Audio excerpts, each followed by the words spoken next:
On va tout de suite passer à notre prochain intervenant. Il s'agit de Marc Daguerre. Marc Daguerre, fondateur de Daguerre Trading. Bonjour Marc. Oui, bonjour. Alors, on ne vous entend pas très bien. Je ne sais pas si vous êtes en train de déménager là où...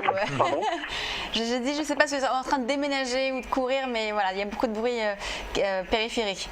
Alors, on va parler un petit peu avec vous. Vous étiez ce matin en plateau avec nous pour nous parler du CAC 40. Vous disiez que vous étiez haussier sur le CAC et notamment également sur l'ensemble des indices.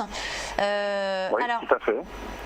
Voilà, on va parler d'autre chose peut-être ce matin, justement. On va parler un petit peu de l'or. C'est l'or, vous suivez également l'or beaucoup. Qu'est-ce qu'on peut dire là-dessus? Alors l'or, oui. L'or a marqué un assez net rebond la semaine dernière, un rebond qu'il a ramené sur sa zone la fameuse zone des 1180 dollars de l'once. Cette zone reste une zone de résistance assez forte sur laquelle l'or est en train de buter plus ou moins, en tout cas de tester. Mais ça reste très intéressant parce que si l'or devait marquer encore un peu davantage son rebond cette semaine, ça pourrait devenir des zones d'achat intéressantes. En revanche, au moindre signal de faiblesse sur cette zone-là, je pense qu'on a de fortes chances de voir une nouvelle vague de baisse arriver. Et ça reste quand même pour l'instant le scénario que je privilégie. D'accord, donc là on revient sur des niveaux effectivement plus vus depuis, qu'on avait atteint en juillet dernier, donc aux alentours de 1185, 1190. Est-ce que pour vous c'est un point d'entrée optimal pour justement rentrer en position short sur le gold? Alors pour des gens, de la façon suivante, pour des gens qui seraient encore baissiers sur l'or, c'est forcément un point d'entrée assez intéressant, oui. Pourquoi ? Parce qu'on va dire qu'au-delà des 1200, déjà, on pourra placer un stop qui est quand même très proche.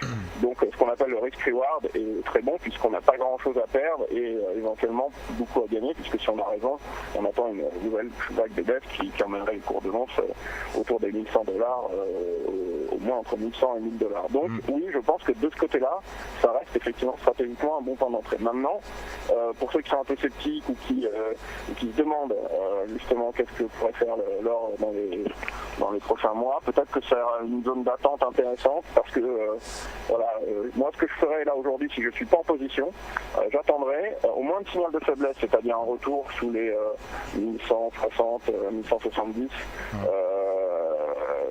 Ça pourrait devenir intéressant de prendre des positions baissières. En revanche, moindre accélération au-dessus des 1200 pourrait générer des positions haussières. Voilà. D'accord.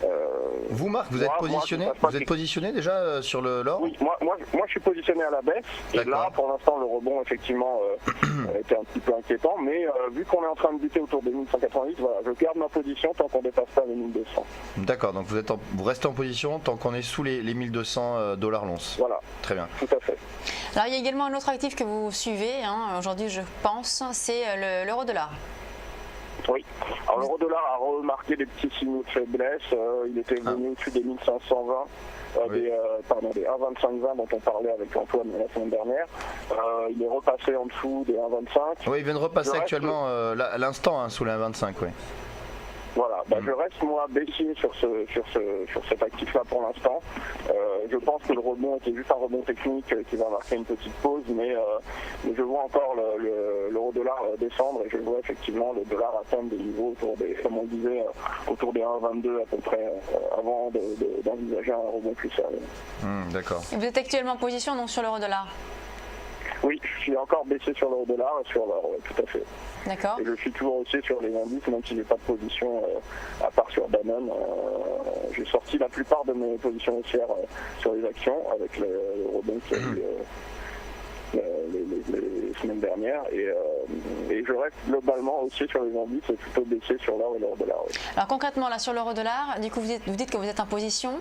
Parlez-nous un petit peu de cette position-là. Qu'est-ce que vous avez fait? Qu'est-ce que vous attendez? Écoutez, j'avais pris une position baissière, moi, autour des 1,27, quand le dollar était autour des 1,27. Et là, j'attends des plus bas autour des 1,22. Maintenant, effectivement, si on devait passer très nettement au-dessus des 1,26, 1,26,20, peut-être que j'envisagerais de couper ma position parce qu'il ne voilà, peut-être pas forcément la couper à perte, mais là je continue de penser que c'est qu'une nouvelle vague de baisse devrait arriver. Et oui, justement, oui, vous avez raison, puisque là on est repassé sous les 1,25, on cote actuellement 1,2490. Sinon concernant oui, les... pense que... Oui. Allez-y, oui. La semaine dernière était très difficile sur l'euro-dollar pour des gens qui traitent ce sous-jacent, en tout cas en intraday par exemple, puisque si vous regardez la configuration de la semaine dernière, vous aviez pratiquement une alternance d'une petite journée de hausse, une petite journée de baisse, avec un petit peu d'amplitude à l'intérieur de la journée, mais finalement sur l'ensemble de la semaine, ça a été relativement stable. Donc c'est effectivement très facile d'intervenir sur ces actifs dans un tel contexte. Alors, oui. Sinon, oui, je voulais vous parler des valeurs, hein, parce que la semaine dernière, vous nous avez parlé de 3 valeurs, hein, que vous aviez en portefeuille. Alors, il y avait Danone. Danone, voilà, que vous avez toujours. Il y avait également CGG Veritas. Oui, mais CGG, ça, je l'ai sorti. D'accord. CGG, c'était vraiment un très très bon coup qu'on a eu. Bon, un peu de chance peut-être, mais mercredi, l'action avait pris 30% pratiquement en clôture. Donc oui, ça, je l'ai sorti ce jour-là. Oui. D'accord, oui. Parce qu'effectivement, c'est un titre extrêmement volatile, hein, puisqu'on le voit. Alors, c'était mercredi, le titre a pris 30% exactement, et ce matin, le titre perd 13% tout de même. Donc, voilà, il fallait sortir à temps. Voilà, vous êtes sorti à temps sur le titre. Maintenant, j'ai eu quelques contacts au niveau des émetteurs. Oui. Et CGG est une des valeurs, bizarrement, c'est pas une valeur très populaire en soi, mais c'est une des valeurs qui est le plus traitée là, ces derniers mois sur les marchés. Donc c'est assez intéressant, parce que ça veut dire quoi? C'est-à-dire qu'il y a des valeurs parfois comme ça qui sortent parce qu'elles présentent une volatilité forte, parce qu'elles arrivent à des cours qui sont peut-être plus très chers et que certaines personnes... CGG est une valeur qui avait extrêmement décroché, qu'on appelle décroché, c'est-à-dire qu'elle avait perdu beaucoup puisqu'elle était arrivée sous les 5 €. Et là, on a commencé à se demander si c'était pas des points d'entrée. Et ce que vous dites est très intéressant, puisque mercredi, elle a pris 29% en clôture. Et une semaine auparavant, le jour du rebond, du véritable rebond, elle avait pris plus de 35% dans la journée. Donc, et là, vous me dites qu'elle est en train de perdre 13%. Donc, effectivement, c'est vraiment la valeur volatile par excellence en ce moment. Et donc, aujourd'hui, vous êtes sur quel type de valeur? Vous êtes sorti de CGG? Vous en avez pris une position ailleurs? Pardon? Vous êtes sorti du sur Danone à la hausse et sur une valeur américaine, Chevron.